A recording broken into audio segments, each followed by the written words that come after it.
शांति। आज महिला दिन है। आप सभी को महिला दिन की बहुत बहुत मुबारक हो, मुबारक हो, मुबारक हो। आज हम महिलाओं का सशक्तिकरण कैसे करें, यह चित्रों के रूप में दिया गया है। उसके आधार से हम समझेंगे। महिला को इंग्लिश में वुमन कहा जाता है। वुमन में इंग्लिश में कुछ शब्द आते हैं, WOMEN। हर एक शब्द का बहुत बड़ा अर्थ छिपा हुआ है।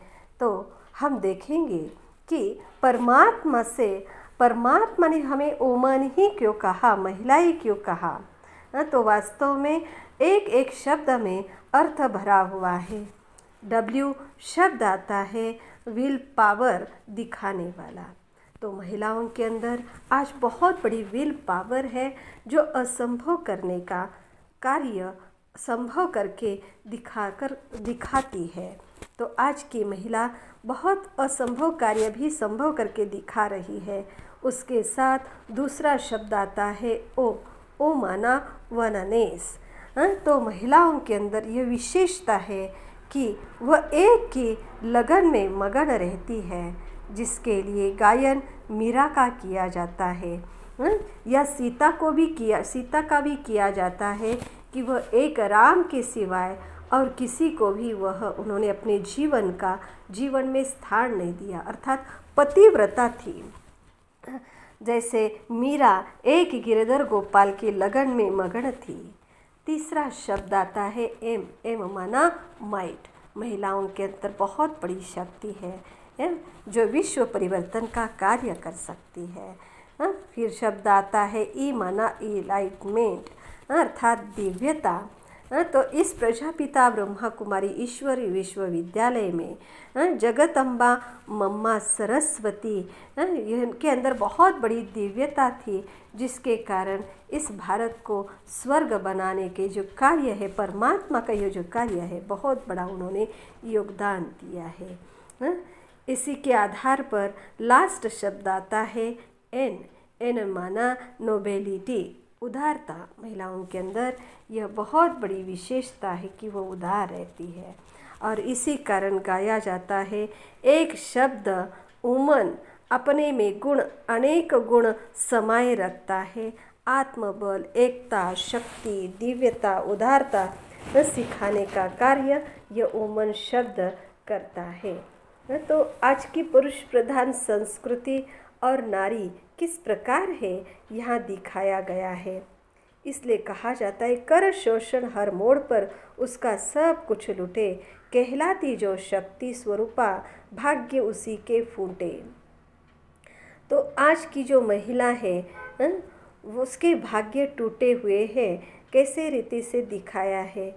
और उसी के कारण आज सभी महिलाएं नर्क का, दुख का अनुभव कर रही है, जिसके कारण आज महिलाओं पर बहुत अत्याचार, पापाचार हो रहे हैं। महिलाओं का शोषण किया जा रहा है, अबला समझा जा रहा है। और इसी के कारण जैसे महिलाएं कठपुतली बन गई है, और उसी के कारण महिलाओं का दुरुपयोगी हो रहा है। आज महिलाओं का दुश्मन बन गई है, और उसी के कारण घर घर में अशांति फैली हुई है। इसीलिए अभी महिलाओं को बदलना होगा, महिलाओं को स्वतंत्र बनना होगा। लेकिन अगर आज की महिलाएं स्वतंत्रता का गलत अर्थ लेने के कारण उसने अपनी दिव्यता, शालीनता, मर्यादा की प्रतिमूर्ति होने के बावजूद भी उसने अपनी वह शालीनता, मर्यादा आदि छोड़ करके स्वतंत्रता अपनाने के कारण अभिशाप बन गई है, और ऐसी महिलाएं कुमार्ग पर चलने लग पड़ी है। और इसी महिलाओं के कारण समाज का बहुत बड़ा पतन हो गया है। ऐसी महिलाएं होने के बावजूद भी आज फिर भी हम देखते हैं कि महिलाओं के अंदर स्वाभाविक बहुत अच्छे गुण होते हैं, और ऐसी नारी ही जीवन में सफल हर संबंध निभाए रखती है, जीवन के हर दुर्लभ क्षण में गुणमूर्त बन जाती है, और सारे परिवार को संभालने का पूरा कार्य संभालती है। जागती ज्योत बन सदा सदा सेवाधारी का रूप धारण करती है। सवेरे उठने से लेकर शाम तक काम करती रहती है। यहाँ दिखाया दिन की शुरुआत में ही सफाई से शुरुआत हो जाती है, चाहे घर की हो, सबकी सफाई करके पूजा पाठ आदि करके खाना पकाती है। खाना भी अलग अलग प्रकार के बनाकर सारे परिवार की मेहमान नवाजी करती है, परिवार का भरण पोषण करती है। साथ ही कपड़े आदि धुलाई भी बहुत प्यार से करती है और सारे अपने परिवार को संभालती है, अपने परिवार को संभालती है। कोई भी बीमार पति हो पड़े या कोई भी समस्या आती है तो मानसिक रीति से भी धैर्यता हिम्मत दिलाने का काम महिलाएं करती है। अपने बच्चों को भी बीमारी में संभालने का कार्य करती है। साथ ही भला घर कार्य कितना भी हो फिर भी बच्चों को पढ़ाने के लिए भी मदद करने का कार्य करती है। ऐसे महिलाओं के अंदर बहुत स्वाभाविक गुण है। नारी शक्ति की अभिव्यक्ति। नारी तेरे रूप अनेक, करुणा ममता सब में श्रेष्ठ। माँ जीजाबन शिवा को जन्मा, मीरा लक्ष्मी बाई जी जैसे अनेक रूप अनेक। तो आज हम देखते हैं कि भारत में ऐसी महान महिलाएं होकर गई है जिन्होंने अपने बच्चों को श्रेष्ठ शिक्षा देकर समाज में बहुत बड़ा बच्चों द्वारा कार्य किया है। जैसे जीजा माता ने अपने शिवा को जन्मा और शिवाजी महाराज ने समाज में सुख शांति लाने का कार्य किया। साथ ही मीरा लक्ष्मीबाई जैसे ने भी समाज में भी सुख शांति लाने का बहुत बड़ा कार्य किया है। तो ऐसी महिलाएं सारे समाज का निर्माण करने का कार्य करती है, इसलिए नारी ही चरित्र निर्माता कहा जाता है। तो महान संतों महात्माओं को जनने वाली भी महिला ही है। महिलाओं ने ही, ऐसी महिलाओं ने, महान महिलाओं ने ही श्रेष्ठ संस्कार जिनके ऊपर ढाले और वही बच्चे महात्मा बने, संत आत्मा बने। इसलिए महान सपूतों को जनकर वीरों की माँ कहलाई। गौतम महावीर और गुरु नानक को जन्मा, ऐसी माँ विश्वधर्मा कहलाई। तो ऐसी आदि शक्ति माँ महिलाएं सारे विश्व में शांति लाने का कार्य करती है, जिसी के लिए आज हम देखते हैं। भला आज महिला को अबला कहा जाता है, लेकिन यही अबला एक समय शक्ति थी और आदि शक्ति के रूप में उनका गायन पूजन किया जाता है। इसलिए जब भी किसी को धन की आवश्यकता हो तो कितना भी धन कमाने वाला व्यक्ति हो वह लक्ष्मी की पूजा करता है। कितना भी बुद्धिवान विद्यावान व्यक्ति हो लेकिन फिर भी विद्या की धन देवी सरस्वती को पूजता रहता है और वह सरस्वती से विद्या मांगता है।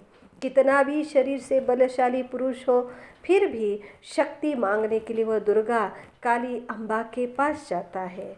अर्थात आदि शक्ति भी नारी ही थी, महिलाएं थी। आज उन्हीं महिलाओं ने इतनी श्रेष्ठ महिलाओं ने कीर्ति बिखेर दी और इस भारत को स्वर्ग बनाया था। तो ऐसे अभी अपने को आदि शक्ति बनाना होगा। तो आदि शक्ति देवी जो देवियाँ होकर गई है और ऐसे हमें बनने के लिए आदि शक्ति का स्रोत कौन है उसे पहचानना होगा। तो हम सभी का आदि शक्ति का स्रोत कौन है? तो स्वयं परमपिता परमात्मा ही हम सभी सारे विश्व की आत्माओं को शक्ति देने वाला वह भी हमारा माता पिता ही है। और वह परमपिता परमात्मा ब्रह्मा के द्वारा यह ज्ञान दे करके पुनः हमें आदि शक्ति देवी के रूप में रचने का कार्य कर रहे हैं। और इसीलिए अपने अंदर की वृत्तियों को नष्ट करने के लिए उस परमात्मा ने हमें स्वदर्शन चक्र का ज्ञान दिया है। जिसको घुमा करके हम अपने अंदर का देह, अभिमान, अहंकार, ईर्ष्या, घृणा, द्वेष, क्रोध आदि निकाल करके अपना जीवन देवतुल्य बना सकते हैं और तभी इस विश्व पर स्वर्ग आ सकता है। तो इस विश्व को बदलने के लिए आदि शक्ति का स्रोत परमात्मा भी माता पिता बन करके आया है और हम सभी को राजयोग सिखा रहे हैं। और इसीलिए उस परमात्मा ने हम सबको शक्तिशाली बनाने के लिए सबसे पहले हमें आत्मज्ञान दिया है, जिसके लिए यह दिखाया है कि शरीर यह एक तो हड्डी मांस का पुतला है और इस हड्डी मांस को चलाने वाली हम सिर्फ आत्माएं हैं। आत्मा कभी स्त्री का शरीर धारण करती है तो कभी पुरुष का। तो यह स्त्री पुरुष का चोला पहन करके आत्माएं इस सृष्टि रंगमंच पर अपनी श्रेष्ठ भूमिका अदा कर रही है। और इस श्रेष्ठ भूमिका अदा करने वाली कौन है? तो हम आत्मा है, जो दिखाई देने में अति सूक्ष्म ज्योति स्वरूप है, जिसको हम इन आँखों से देख नहीं सकते। लेकिन वह शक्ति आत्मा जो है बहुत बड़ी शक्ति है। और आत्मा के अंदर 3 शक्तियाँ हैं, मन, बुद्धि और संस्कार। तीनों शक्तियों का कार्य अलग अलग है। मन हमारा सोचने का काम करता है, बुद्धि निर्णय लेने का, और निर्णय लेने के बाद हम जो भी कर्म करते वह संस्कार बन जाते हैं। तो जितना हम आत्मचिंतन करते हैं तो आत्मचिंतन करने से मन में सुगंध तैयार हो जाता है, अर्थात मन शांत रह जाता है और जीवन में सुख शांति आ जाती है। और इसीलिए स्त्री पुरुष यह जो भान है वह हमें निकाल करके एक दूसरे की तरफ आत्मिक दृष्टि से देखना प्रारंभ करें, क्योंकि हम सभी आत्माएं इस सृष्टि पर सिर्फ पार्ट बजाने वाले एक्टर हैं। कभी स्त्री का कभी पुरुष का चोला पहनकर अपनी भूमिका अदा कर रहे हैं। और जब हमारा यह दृष्टिकोण बदल जाएगा तभी स्वतंत्रता का सभी अनुभव करेंगे और एक दूसरे के प्रति देखने का नज़रिया बदल जाएगा। और इस परमात्मा ने दिए हुए आध्यात्मिक ज्ञान से हमारी आत्मिक उन्नति होगी, समस्याओं से हम मुक्त बन जाएंगे, दुखी से हमारा जीवन सुखमय बन जाएगा और देवतुल्य संतान बन जाएंगे और सारा विश्व ऐसे परिवर्तन हो जाएगा। इसीलिए हमें आत्मचिंतन अभी करना होगा। आत्मचिंतन से सारे विश्व का हम परिवर्तन कर सकेंगे। तो इस विश्व को परिवर्तन करने के लिए अभी हमें उस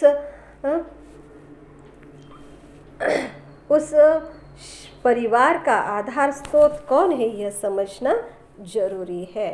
तो यहाँ यह दिखाया गया है कि नारी परिवार रूपी रथ का आधार है और इस परिवार का आधार महिलाएं हैं। इसलिए यह भारत भूमि एक समय में स्वर्गमय भूमि थी, जिसको स्वर्ग कहा जाता था, जहाँ लक्ष्मी नारायण का राज्य था। भारत स्वर्ग था। भारत में सुख शांति संपन्नता थी। वह समय सतयुग था। जब सतयुग के बाद त्रेता युग आया, त्रेता युग को ही सेमी स्वर्ग कहा जाता था, जहाँ भी सुख शांति संपन्नता थी और भारत स्वर्ग था, देवी देवताओं का राज्य था। तो उसी समय भी आत्माएं बहुत सुख शांति का अनुभव करती थी। लेकिन जैसे जैसे समय बीतता गया, द्वापर युग में आत्मा देह भान में आ गई और जैसे देह भान में आ गई तो दुख अशांति प्रारंभ हुई। तो शुरू काल में द्वापर युग पे प्रारंभ में हमने परमात्मा की शिवलिंग के रूप में पूजा प्रारंभ की, लेकिन उसके बाद परमात्मा के बाद फिर देवताओं की भी मूर्ति के रूप में पूजा करने लगे। लेकिन फिर भी वह समय श्रेष्ठ था जब देवताओं की या परमात्मा की दिल से पूजा करते थे, भक्ति करते थे और उस भावना के कारण, भक्ति से थोड़ा तो सुख मिलता था। लेकिन धीरे धीरे द्वापर युग के बाद कलयुग आया और कलयुग में दुख, अशांति और तमोप्रधानता बढ़ गई। भक्ति की भी तमोप्रधान अवस्था हो गई। देवता या भगवान की पूजा छोड़कर हमने पत्थरों की, तिवाटे की, पानी की, अग्नि की पूजा प्रारंभ की, जिसके कारण परमात्मा से शक्ति हमें नहीं प्राप्त हुई। हम सभी आत्माएं कमज़ोर अनुभव करने लगे और इसी के कारण पाप बढ़ गया। और इसीलिए कलयुग के अंत में अति पाप, दुख, अशांति होता है और अति कोई भी बात की होती तो उसका अंत निश्चित है। और ऐसे समय पर परमपिता परमात्मा ब्रह्मा के तन में आकर ब्रह्मा और सरस्वती के द्वारा इस विश्व को परिवर्तन करने का कार्य कर रहे हैं। और इसीलिए ब्रह्मा के द्वारा और इस विद्यालय के द्वारा ज्ञान और पढ़ाई सिखाई जाती है, राजों का अभ्यास सिखाया जाता है, जिसके आधार से हम ईश्वरीय स्मृति में रह करके अपने घर चले जाएंगे। अर्थात मुक्ति, जीवन मुक्ति परमात्मा देने आया है। तो वह प्राप्त करने के लिए हमें समझना होगा परिवार का आधार महिलाएं हैं। तो नारी ही परिवार रूपी रथ का आधार है। तो परिवार को श्रेष्ठ संस्कारों में ढालने का काम महिलाएं कर सकती है। और इसलिए कहा जाता है माँ रचती बालक का तन, मणक भी वो रचती। प्रभु की स्मृति के बल से सर्वांगीण विकास वो करती। इसलिए महाभारत में अभिमन्यु का मिसाल गाया जाता है कि जो जन्म के पहले ही उसने अपने माँ के पेट से चक्रव्यूह को भेदने का ज्ञान प्राप्त किया। तो बच्चों के ऊपर संस्कार अगर अच्छे डालने हैं तो गर्भ में जब आत्माएं होती है तभी से ही वह आत्मा संस्कार श्रेष्ठ ग्रहण करने का कार्य करती है। इसलिए हमें आत्मचिंतन, परमात्मा चिंतन करके अपने परिवार को या बच्चों को श्रेष्ठ बनाना है। तो अपने परिवार को सुसंस्कृत बनाने के लिए गर्भ से ही उन बच्चों को शिक्षा देना प्रारंभ करें। महिला एक दीप स्तंभ का काम करती है। इसलिए विजय विकृति पर वो पाती है, श्वेत धवल बन जाती, अतीन्द्रिय सुख अनुभव करती, जग को संपन्न बनाती। तो ऐसी हम सभी महिलाएं अभी विश्व को बदलने के लिए एक दीप स्तंभ का काम करने के लिए आगे बढ़े इस ईश्वरीय कार्य में। इसलिए आज तक अनेक व्यक्तियों से संवाद साधते आए, लेकिन परमात्मा से संवाद साधने का अभ्यास करें और अपने साथ अनेकों को रास्ता दिखाने की भी कोशिश करें, अभ्यास करें। और इसी आधार से हम अष्ट शक्तियों की प्राप्ति करके अपना यह जीवन देवतुल्य बना सकते हैं। और इसी अभ्यास के आधार से अष्ट शक्तियों से संपन्न हम देवी बन सकते हैं। जिसको 8 भुजा देवियों को दिखाए जाते हैं, तो वास्तव में इस राजयोग के अभ्यास के आधार से अष्ट शक्ति संपन्न हम देवता बन सकते हैं, जिसी को यादगार के रूप में 8 भुजाएं दिखाई जाती है। इसलिए स्त्री को एक दीप स्तंभ भी कहा जाता है कि वह अनेकों को रास्ता दिखाने का कार्य करती है। इसलिए राजयोग के अभ्यास से विश्व उद्धारक, विश्व माताएं, महिलाएं बन सकती है। तो हमें आगे बढ़ना होगा।